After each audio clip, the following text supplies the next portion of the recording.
Alrighty, we may as well get started.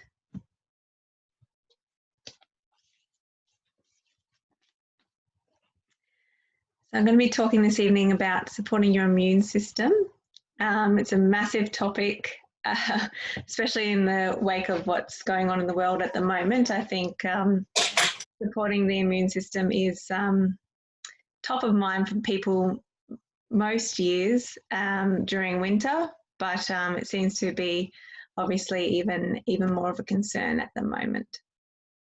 So I'd just like to run over a little bit about what the immune system is and how it works, so that we can then see what we can do to try and support the immune system to make sure that we have the best chance of staying healthy. So the immune system is probably one of my favourite body systems, but it also is one of the most complicated systems, and I do find it, I read about it quite often and I still feel like it's quite a mystery. Its complexity is just enormous. So there's two main parts to the immune system, and they've got fancy words, but I'll just explain what that means. So we've got the innate immune system, which just means it's the first line of defense, the non-specific response. So parts of the innate immune system would include our skin, which forms a barrier keeping our insides on the inside and keeping things that don't belong inside our bodies out of the body. So I think everyone can think of an example where we may have had a cut on the skin or some kind of damage to the skin, whether it's from a physical trauma or a disease process like eczema, which has caused a disruption in that skin barrier, and then we've gotten an infection from that. So opening up the skin to expose the body makes us vulnerable to an infection. So infection can just be, it's a very broad term for something replicating in the body that shouldn't be there. So you've got examples of bacterial infections, viral infections, which is what coronavirus and the flu is viral infections. And there's many other types of infections as well.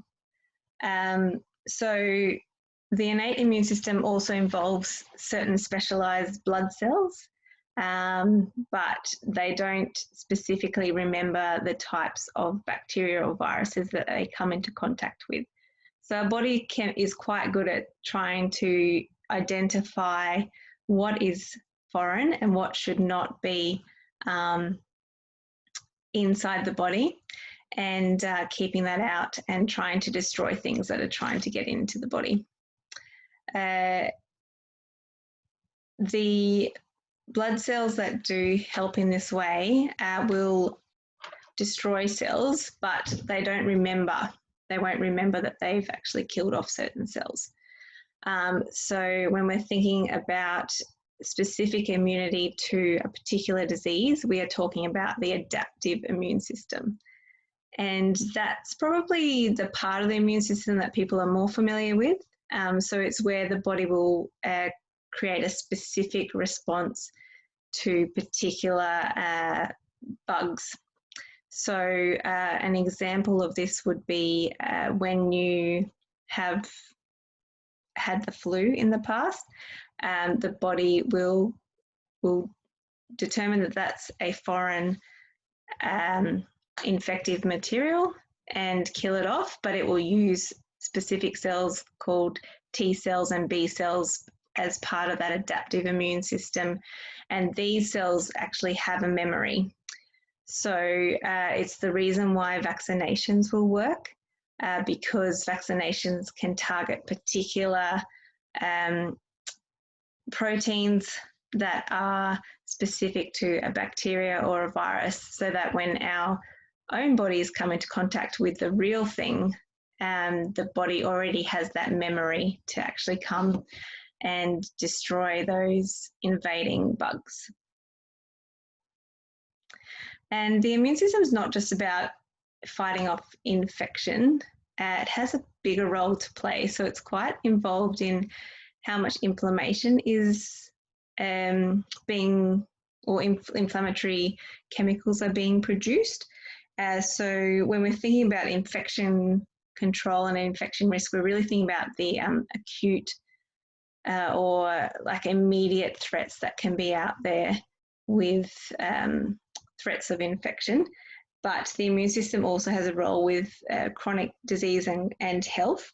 So an example would be cancer. So the body, the immune system generally can tell when cells are cells that are actually own body cells or whether they're from the outside. So that's one of the ways that the immune system will fight off things from the outside. With cancer cells, they can trick the immune system, and not because they can mimic, because they are human cells. They will, even though they're growing abnormally, they can sometimes trick the immune system into thinking that they're okay and that they are normal cells. And then another example would be autoimmune conditions, so things like rheumatoid arthritis, where the immune system's actually going a little bit rogue, and instead of thinking that outside bugs are an issue, it's actually attacking its own cells and thinking that they're a threat.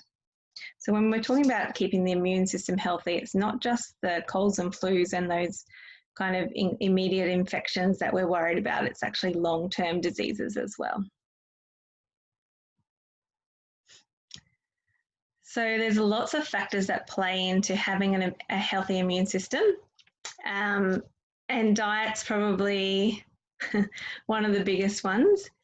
So when we're thinking about diet, a way to eat to stay healthy and keep your immune system healthy, it's looking at not just the nutrients. So a lot of people focus on making sure they have enough vitamin C, making sure they have enough zinc, but it is more than that when you're looking at the diet. So it is also looking at the balance between the different macronutrients that you have, and by macronutrients I just mean carbohydrates, protein and fats.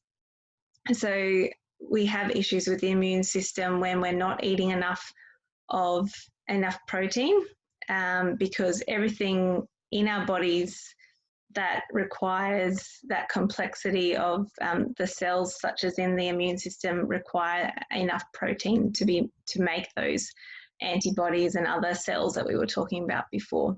So if someone's not eating enough food, they can actually find that their immune system will be suppressed, and it's not just about getting enough vitamin C and zinc. Our diet's important also, and you can probably relate to me with this example of eating, for example, too much sugar over Easter. So sugar can really impair the body's, the immune system's ability to fight off infection, and it can also cause a degree of inflammation that's not helpful in the long term.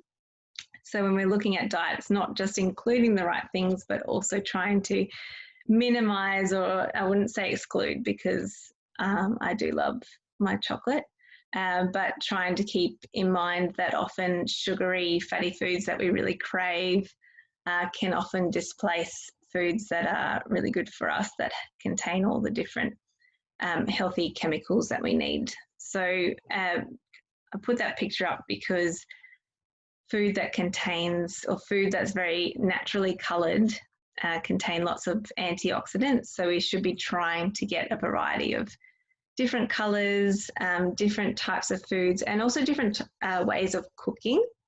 So raw foods tend to provide your water-soluble nutrients a lot better than cooked foods will, but then cooked foods will oftentimes increase the availability of your fat-soluble nutrients. So as an example of what the two different types are, water-soluble nutrients would include things like vitamin C, your B vitamins, and fat-soluble nutrients would include things like vitamin D, vitamin A, vitamin K, and vitamin E.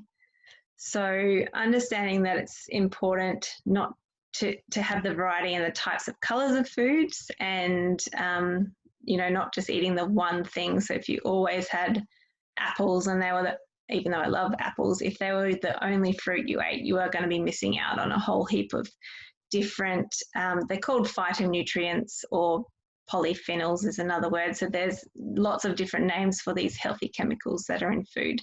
And how that relates to the immune system is it helps support reduce oxidative stress, which can impair the immune system, as well as giving us the nutrients that we need to have a healthy immune system. So an interesting thing with, say, for instance, carrots, they have a high amount of vitamin A, or the precursor to vitamin A, which is beta carotene. But because vegetables tend to have like a very structured cell wall, that vitamin A is often trapped in its raw state. So if you eat raw carrots a lot, I mean, it's great fiber for you, but you're not going to get much of that vitamin A out. Whereas if you cook it, it releases the beta carotene to be able to be more readily available. Sleeping, I think it goes without saying that sleep is very, very important for our health just generally, but especially for the immune system. I don't know if you can relate, if you've had like a late night and woken up early and you're feeling quite groggy the next day. Sometimes you even feel like you're getting sick because of the lack of sleep. So generally we need 6 to 8 hours of sleep a night, but the timing of the sleep can also impact us and how well we're feeling. So sleeping really late at night. So I recently had a week off work and I got into this bad habit of going to bed at 12:30 at night and get up at 8:30. So even though I was getting 8 hours sleep, I felt terrible because our body clocks really do determine the type and the quality of sleep we're going to have. And we do tend to have our best sleep in the first 4 hours of the sleeping night. And so it's most effective for restoring the body if we're getting to sleep before 10 p.m. To get that good 4 hours in before say 2 a.m. Sleep as well is really important for helping us make good food choices. So if we're not sleeping very well, we will often find that we're hungrier the next day, and we will be seeking or craving foods that give us an instant sugar hit. So you might find that when you're sleep deprived, that you're going for the foods that are really going to give you the quick energy, but they're often not very nutrient dense, we call it. So nutrient dense foods are foods that provide a lot of nutrition. So rather than calorie dense, which is foods that are generally don't have much nutrients, so not much fiber, not much vitamins and minerals. So sleeping can really help us make good food choices, which will support our immune system as well. Stress is really important, and I really wanted to touch on this because of what we're going through at the moment with coronavirus. There's a lot of stress at the moment, just with the change of routines. I think we've seen it a lot in the pharmacy, where people, I mean, they're so keen to get out and talk to someone because we are social beings. Even if we're more of an introvert type personality, we still need that human connection. And the lack of routine and the lack of human interaction is causing a lot of stress in people's lives, which I think is actually going to really show in the coming months to year, the impact of what these restrictions, although necessary, are going to have on people's lives. So stress is an interesting one. So an acute stress, so like a stress in that immediate situation, say you got like a fright, or there's just a period of stress but it's over quite quickly, can actually stimulate an immune response. But it's the stress that kind of bubbles away in the background that's a longer term stress, which can actually cause that chronic, just a low level inflammation, which can actually hinder the immune system.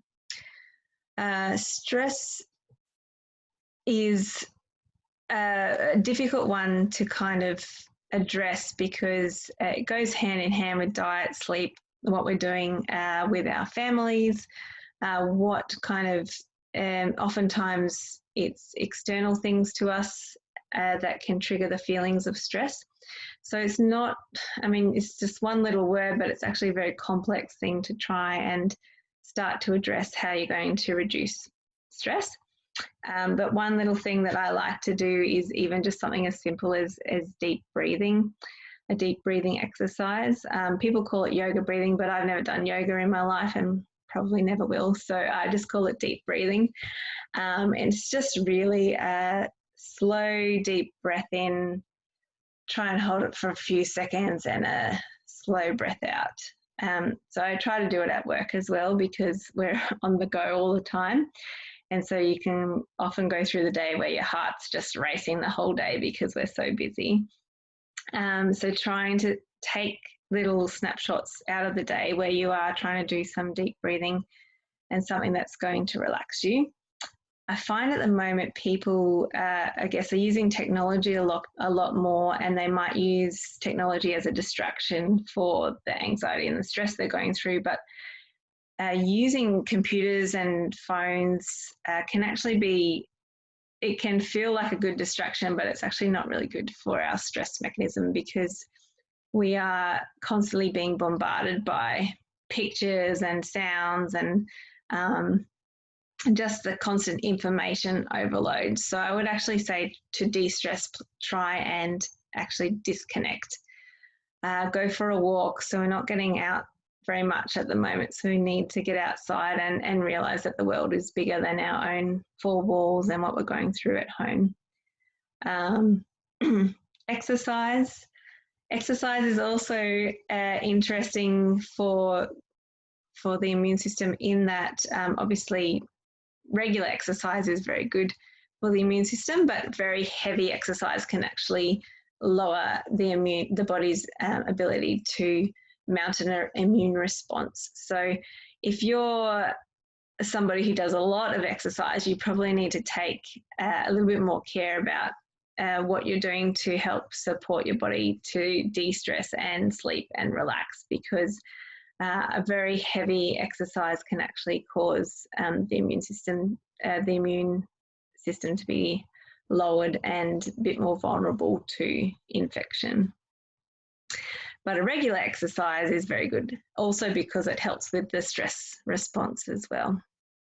And I've just put contact down there as well, because obviously the best way to avoid getting sick is to avoid contact with the bacteria or the virus. So, which is what we're being shown how to do life at the moment with coronavirus is, avoiding people, washing our hands. It's interesting because they're still trying to figure out, the exact mechanisms by how it gets in the body, how long it's in the air for, etc. But we can't, continue on with our lives being disrupted like that forever. So we are going to have to come up with other ways to support our bodies the best we can with that. But for the moment, the best thing is to avoid contact for that very reason.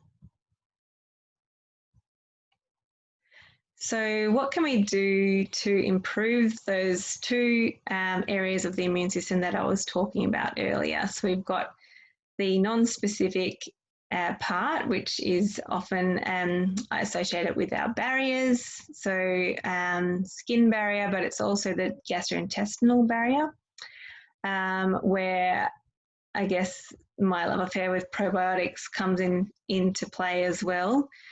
Because for the digestive tract, if there's a mucus layer over the cells of the digestive tract, and if that's not healthy enough, our beneficial bacteria can't actually stick to that layer and provide the immune support that they can actually do. So our digestive tract is very interesting with the bacterial load that's in there, because often we associate with bacteria with infection and a bad response, but for our digestive tracts, we actually have lots of bacteria that actually help us and actually talk to our immune system and actually help our immune system have a proper response to different threats, so different bacteria and viruses that would normally pose a threat.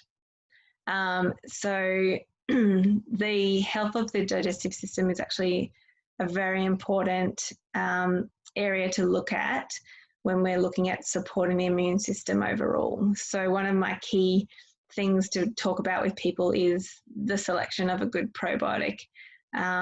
It's not often on people's radar for supporting the immune system, but I'd say in some cases it's probably close to my number one, depending on what the diet is like.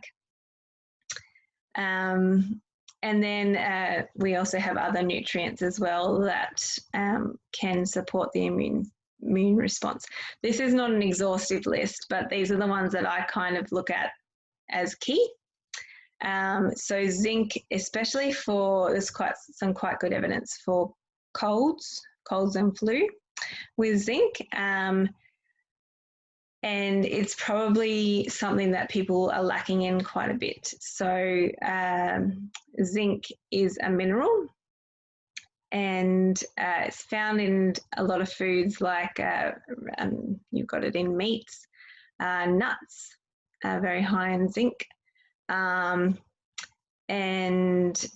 I would be looking at, if you're going to supplement with zinc, it's probably, you need it around about 30 milligrams a day.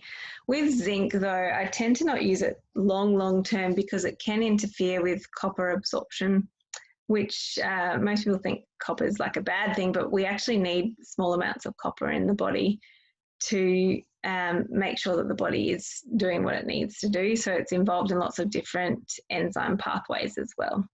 So zinc, I would definitely be considering it, but I would also get some advice on what dose is right for you and for how long. Zinc also is found in a lot of supplements, so you need to make sure that you're not doubling up too much, because it's quite easy to get over that 30 milligram mark if you're having a multivitamin plus, say, some immune supportive herbal formula and a magnesium supplement, because they all have zinc in them. So it's one thing that I look at when I'm assessing people's supplement regime is zinc and whether they're going too high. Again, that's more of a long-term issue. In the short term, it's probably not going to be a problem. Vitamin C, I think it's on everyone's radar because we've run out of nearly every brand that we could get of vitamin C. I find vitamin C interesting because most other animals can actually produce their own vitamin C, but for us it's essentials. So we need to get it from the diet.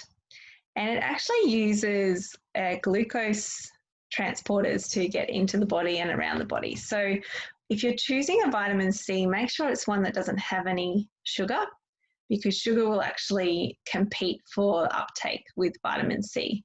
So that's why I'm not a big fan of the gummy vitamin Cs, because to me it's pointless. I mean, you may as well just eat lollies. And similarly, I mean, this is just me, but like I try not to eat chocolate straight after I've had some fruit or, you know, an orange or whatever, because I just want to eat the fruit as it is and get the vitamin C that I need from there. It helps with your white blood cells and how they're working, but it being water soluble, it doesn't last in the body very long. So I'm also not a big fan of taking like a gram or 2 grams all at once and then that's it for the day. If you're going to take vitamin C, I think smaller doses more regularly are better. So if you're going to use it, I'd probably would go for a powder version that you can, you know, take 3 to 4 times a day. And you can use it daily, but I probably would reserve it as well for if you're feeling, whoops, spoiler, if you're not feeling so good. Selenium, I put that on my list because that is probably one of my most, I think, undervalued, unknown minerals that are out there that can support the immune system. Zinc and selenium work hand in hand a lot of times to help with our antioxidant pathways. Selenium also it's a trace mineral, so it means we don't need very much of it, but it's very much, and all the minerals very much dependent on what the soil content is as to whether the foods are going to have it. So it's very hard to know if you're getting enough selenium. You don't need much, as I said before, but pretty much the only reliable high food source is Brazil nuts. So you can get enough selenium if you eat 3 Brazil nuts a day. But I prefer just using the selenium drops just to make sure I've got enough of it. Vitamin D, another one of my favourite vitamins. It's called vitamin, but it's really more like a hormone. So in the body, it is produced from cholesterol. So the cholesterol gets converted to a vitamin D precursor in the skin when we're out in the sun. So at the moment as well, like most of us are shut up indoors. And vitamin D tends to peak in summer and then reduce over winter. So it's important, I think, if you're not going outside and not getting enough sunlight, to supplement with vitamin D. Vitamin D comes in a variety of forms. I'm not a big fan of capsules because it being a fat-soluble vitamin, it really is reliant on you producing enough bile to uptake it into your body. So in practice, we find a lot better effect with the vitamin D sprays or drops that are absorbed through the mouth. Probiotics, as I said before, probably undervalued in immune system health, but our digestive tract is constantly under assault from, foreign material. That's pretty much what we do when we eat. And it does speak to the immune system in the body, these bacteria. And there's a lot of immune cells that line the digestive tract as well. So they're constantly sampling what's going on in the digestive tract. So making sure, again, with the diet that we're including lots of fibrous foods, which is pretty much any fruits and vegetables will have good fibres in them. Whole grains will have good fibres, and oats, big fan of oats for their fibre content. So we often have people coming in wanting prebiotics, which is basically just fibre. But different fibres from different foods will actually stimulate the growth of different types of bacteria. So that, again, it's important to get a variety of different foods in the diet.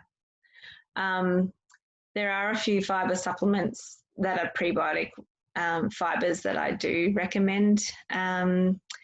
And one in particular is called a partially hydrolyzed guar gum. I won't test you on that later. But it is a special fibre because it only ferments when it gets to your large bowel. So fibre is essentially a carbohydrate that we can't break down, but bacteria can break down for their food. So sometimes fibre will cause bloating and a bit of gas production if you're sensitive. That's why it's important to start slowly and build it up. But I find that partially hydrolyzed guar gum doesn't really have those effects as much because of that reason. So if there are bacteria sitting further up closer to your stomach, then it won't feed on that particular fibre. Herbs have a role in, like if we're thinking about cold and flu support. So we have a very popular product that we sell a lot of in the pharmacy, which contains andrographis and echinacea. I'm not going to go into too much there, but I would just say with herbs there is a lot more interactions with medications and more considerations that I would take into account with herbs. They tend to be a bit stronger than nutrients. So they have their place, but I would definitely be getting advice before taking herbs and understanding what their role is, because not all herbs are meant to be taken every single day. So I don't tend to use herbs on a daily basis for the immune system, but I would consider them in the acute setting of, you know, coming down with a cold, or you're feeling like you're coming down with an infection. And I've highlighted iron there because iron's a very interesting mineral again. So being too low in iron can be problematic for the immune system, but a lot of bacteria and viruses will actually use iron in their replicating process. So there is queries around supplementing iron being actually a risk to the immune system as far as being able to fight off bacteria and viruses. So I don't tend to recommend iron supplements unless I know somebody needs it. So they've had a blood test. They've had a blood test and it shows that they actually need to supplement with iron. So I'm not a big fan of just guessing that you need iron, because there's a lot of reasons why you might be fatigued or tired, and it's not always iron. And too much iron can be a problem. So I just thought I'd put that in there about things maybe to consider not taking if you're trying to support the immune system, unless you know you need to increase the iron. I just thought this was good. I mean, one of the, I guess, interesting ways that people have been trying to, I guess, find the lighter side in this situation of coronavirus and being stuck at home by yourself is memes. But I thought this one was quite good, and I think maybe maybe at the pharmacy we have a few prescriptions for this for chocolate. But I also am seriously concerned about what people are self-medicating with, and you know, the sales of alcohol that's increased, which again for the immune system is not real great if you're drinking a lot of alcohol. Not to mention the effects on the sleep pattern as well. So I'd love to have some time now for any questions, and please feel free to speak to me in the pharmacy. I'm there Monday, Tuesdays and the weekends at the moment, and we do have some free 10-minute phone consultations available via the Clinic Hub website. So I've got the website there for you now, and we are doing telehealth consults as well.